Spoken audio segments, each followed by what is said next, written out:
Hello guys, अरू भन्न आउँदैन, हेर्न मात्र आउँछ। आज चाहिँ हामी दुईवटा बोकाहरू बोकिने खोज्दैछौँ।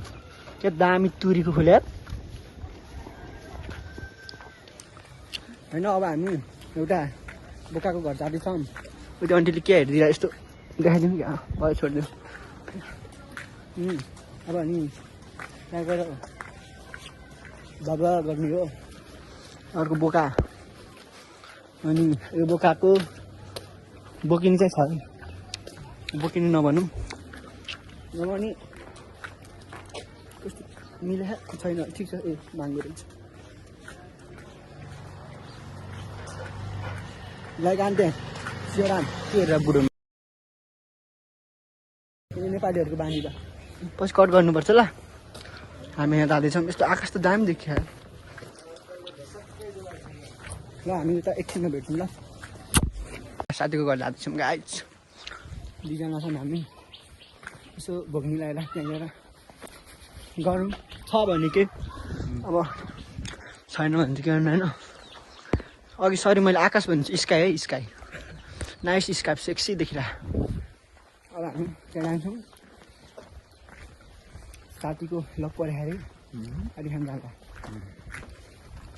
अब पार्टी खुवाएन भने फेरि दिने हो। हाम्रो दोस्तको घर भेटिसक्यो। हामी दुईजना जाँदैछौँ। उसको बाउ रहेछ भने चाहिँ हल्का डर लाग्छ होइन। बाउ छैन भने त आफ्नै एउटा बना खा। त्यही हो, त्यहाँ धेरै सामान पाइन्छ नि, धेरै चिज पाइन्छ त्यसको घरमा। अर्कै पनि पाउँछ नि त्यो, तपाईँले पाउँछ। यही हो भइदिएर आएकै घरमा।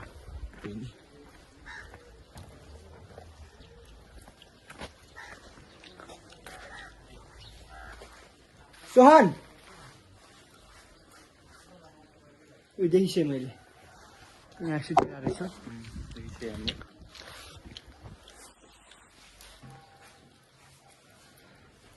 मैले चिया बनायो भने फोन गरेको थिएँ, बनायो होला सायद।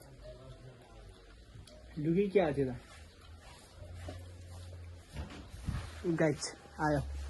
दोकान छिटो घरमा कोही छ? को मेरो भ्लगमा के भन न त। के भन्नु मैले? भन न, यस्तो लाइक कमेन्ट सेयर सब्सक्राइब गरेर आफ्नो परिचय दियो।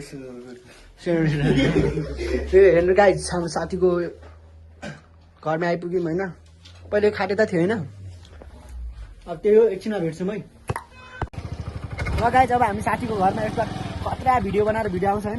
बनाएर हामी त्यो हिरोलाई बनाएर हामी अब जाँदैछौँ। हामी जाँदैछौँ गाइजहरू। म यहाँ बिचकै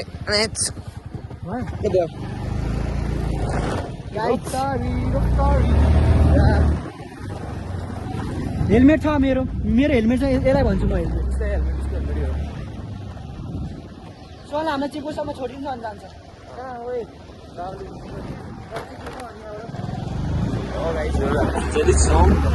स्कुटीमा हामी यहाँदेखि बाइक सिकेर त्यसमा आएको छौँ।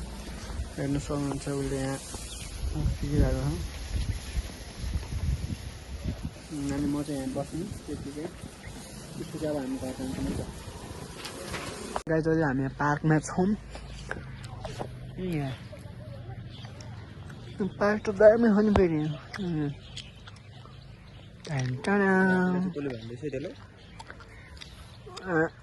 अब हामीले एउटा साथी आउँदैछ, त्यसपछि हामी त्यहाँ जान्छौँ है। पार्क यही हो।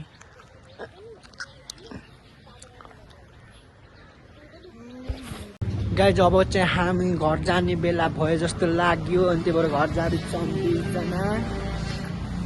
कामै के छ अब, पढ्यो डुल्यो बस्यो, गर्नु त पऱ्यो। त्यही भएर यसो गल्लीमा छौँ। दामी छ है। हामी जहाँ जान्छौँ भने दामी देखिन्छ। अब जान्छौँ यहाँ ट्याक्सी।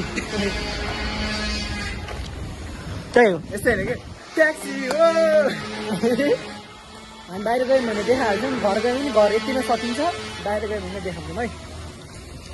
हामीलाई सलमान दिदीले दिनुभएको। अनि हामी चाउचाउ किन्न जाँदैछौँ है त गाइज। यसो एकछिनमा भेट्छौँ चाउचाउ खाएर खाना बेला। चाउचाउ किन्न सक्यौँ होइन, एउटा खाना लगाइसक्यो भोग आएर। बिहे गर्ने भन्ने चाचा खान लाग्यो ल देखाइहाल्यो है अब खाइहाल्यो एउटाले खाइहाल्यो चाउचाउ खाँदै राति राति गाइड चाउचाउ खाँदैछौँ हामी अब एकछिन चटपटी पनि खान्छौँ होला बजेट छैन न त्यसो क्याफेतिर गएर मोमो हान्नुहुन्थ्यो चिया कफी हान्नुहुन्थ्यो पैसा छैन भएको बेला यस्तै हो एकैचोटि लम्मा खाइदिने नभए बेला माग्दै हिँड्ने त्यही गर्ने अनि यस्तो खाने हिँड्ने त्यो धेरै रोयो कि अनि यस्तो दया माया लाएर आयो घरमा बाबामा पनि छन् घरमा रे काममा जानु यो भएर बिस्कुट दिदीको मैले बाटोमा माग्यो यो अर्को लागि दिएँ तपाईँ गाडीहरू छ नि